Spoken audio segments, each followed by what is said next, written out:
Hi, this is Anna Bevan Gravely with NCFREE, and I'm joined by Representative John Sauls, who's running for re-election in House District 51. Representative, thank you so much for joining us and having a conversation with our members today. Before we get started, is there anything you'd like to share? Yes, thank you, first of all, for the invitation and for your time and what you're doing at NCFREE.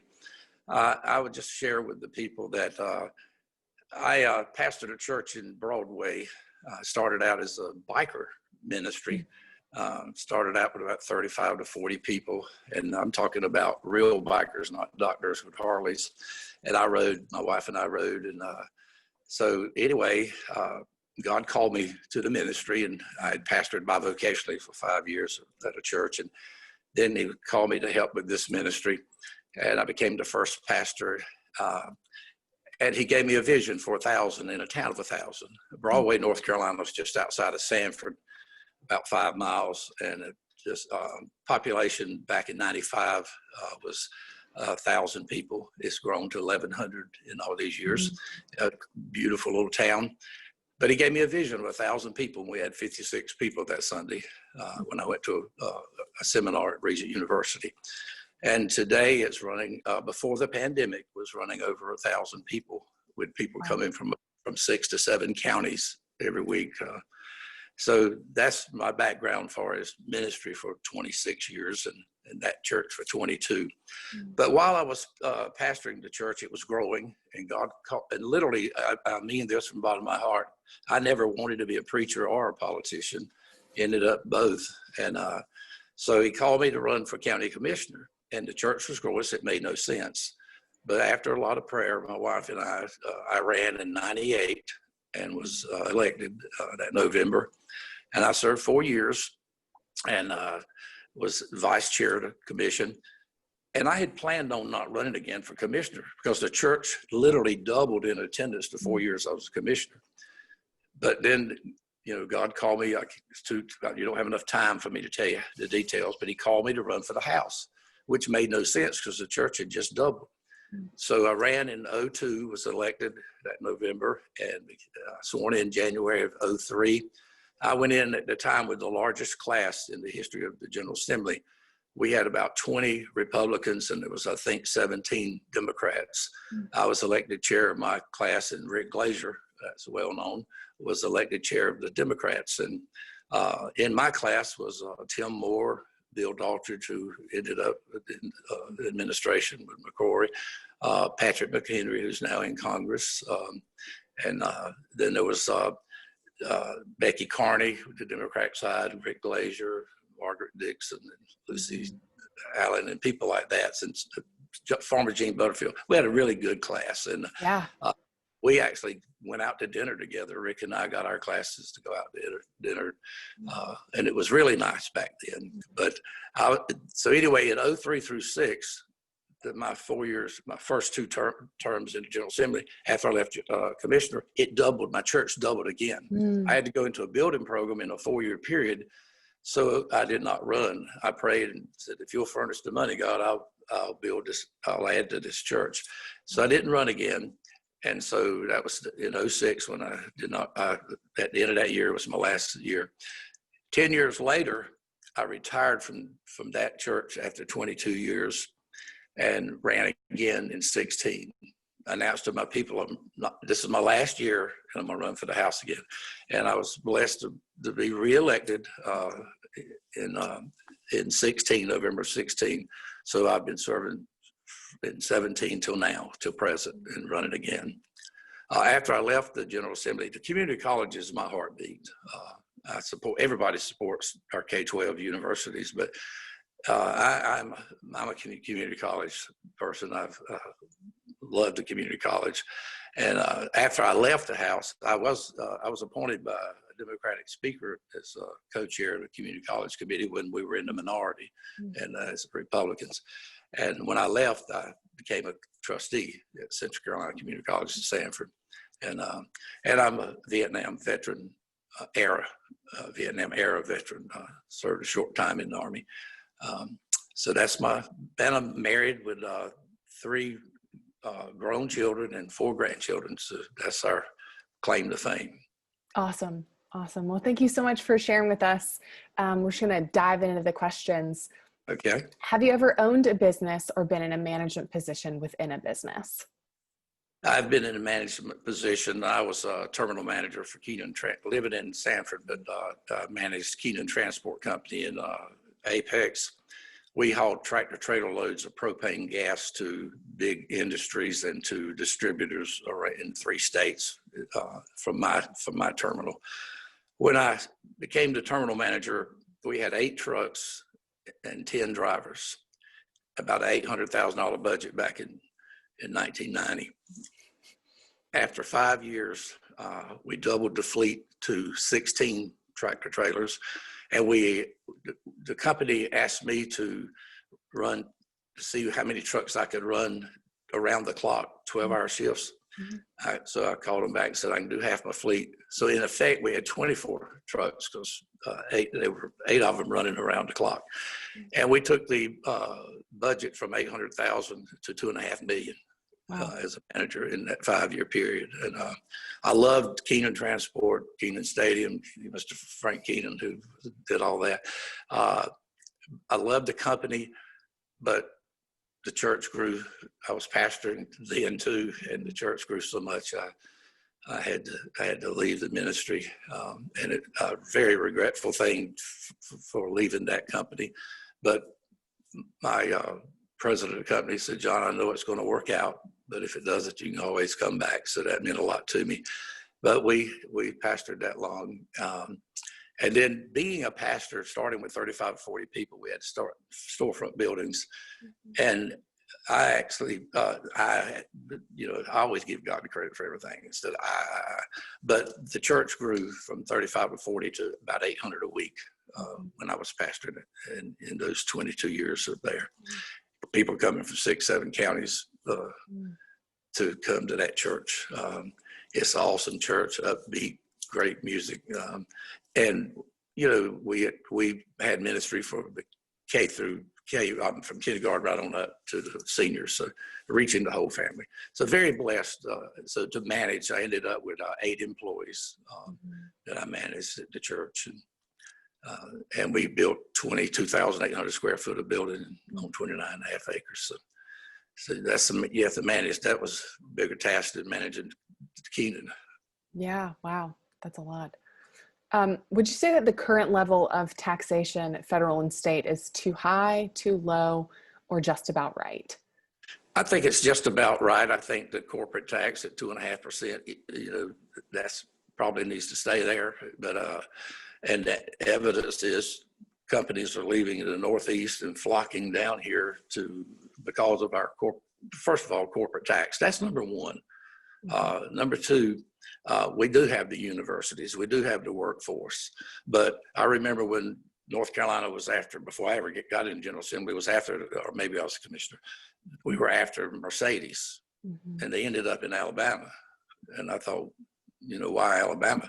But then when you look at the picture, the companies can go where the taxes are low and the workforce will follow them.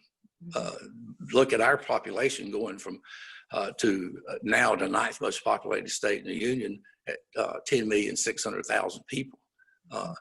And the businesses are flocking here because of corporate taxes. But we do have the infrastructure and the universities and the workforce to support it, but so do a lot of other states. So I think the corporate tax is right. Our personal tax at 5, I think 5.25, 5.5. I think that we could do better than that in the future.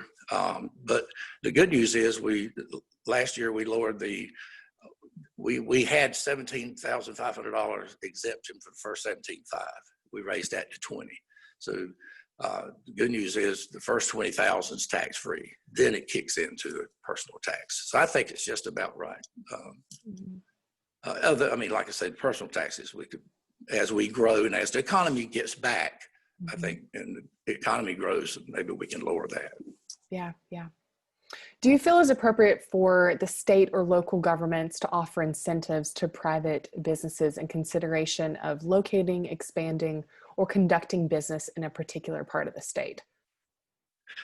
The first thing I say when I'm ever asked that question is, I wish there was no such thing as incentives. I wanted everybody to know that. I wish there was no such thing. But somebody somewhere was the first to do it. Some city, some county, some state, and it was successful. The people came. Now, if you don't do it, and I've hear the argument from a lot of my Republican friends that, oh, they'll come anyway. No, they won't. Not in this day and age. When everybody offers so much, if you don't play the game, you're not going to be in the game. When I was a commissioner, and I know it's probably changed back then, but people said we're giving money out from the county coffers to these businesses. Well, we actually didn't. We had a tier thing where they paid their taxes, and if they met the certain hourly wages and the amount of employees they hired and all that, then they got, I think it was 50% of their tax back if they met all that. So we were giving them money.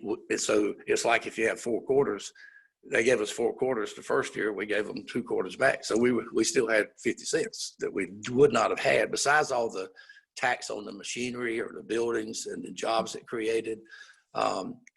So I'm not arguing for it. I'm just saying you got to do it now. So yes, it's the game that you play or you don't play, or you're not in the game. Yeah. Describe your personal opinion as to what the key principles of free enterprise are.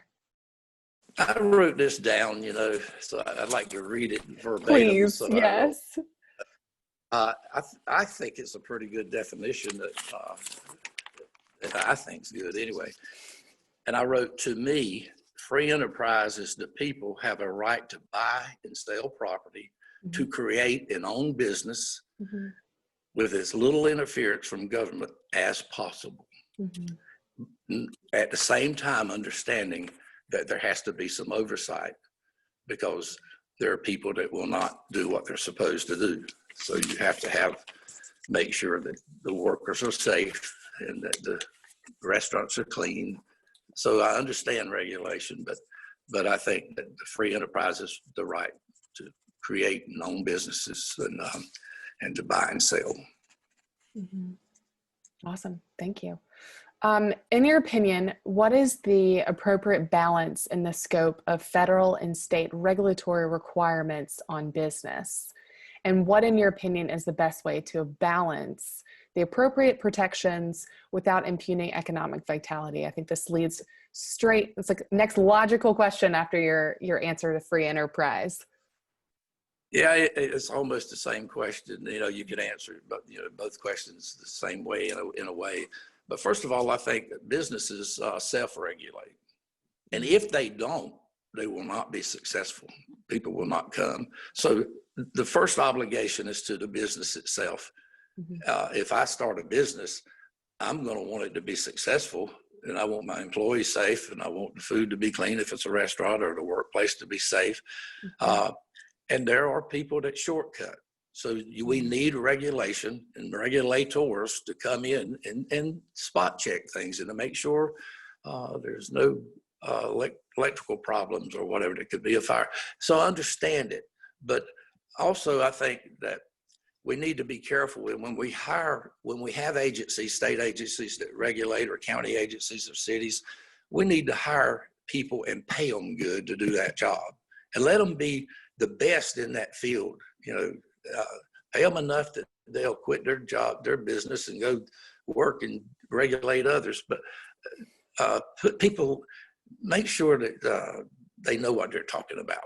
If they're going to go in and make it common sense. I mean, some things are just, in fact, 99% of everything we do is common sense in my book.